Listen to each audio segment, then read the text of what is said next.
थाना शालीमार की हदूद से कत्ल की लड़जाखेज वारदात, सगे भाई ने बहन को मौत के घाट उतार दिया। आइए जानते हैं senior crime reporter Malik Mohammad Imran से। जी मलिक इमरान, बताइएगा क्या तफसीलात हैं? हाँ जी बिल्कुल। मकतूला की शनाख्त परवीन के नाम से हुई, जो अपने खावन रऊफ और 2 बच्चों के साथ अल्लाका थाना शालीमार की हदूद में रिहाइश पजीर थी। मुलजम की शनाख्त काशिफ के नाम से हुई, जिसने मामूली तरकलामी पर अपनी बहन को 3 से 4 फायर मारकर कत्ल कर डाला और मौके से फरार हो गया। पुलिस की बारी नफरी फंदी टीम मौके पर पहुंच गई और लाश को अपनी तहवील में लेकर पोस्टमार्टम के लिए रवाना कर दिया गया। SP civil lines doctor Abdul Hannan भी जय वक़ुआ पर पहुंच गए।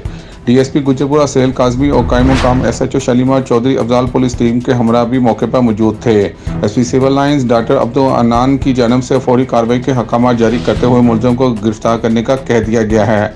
तमाम तर टेक्नोलॉजी को बुरोकार लाते हुए मुलजम को जल्द से जल्द गिरफ्तार किया जाएगा। SP civil line doctor Abdul Hannan.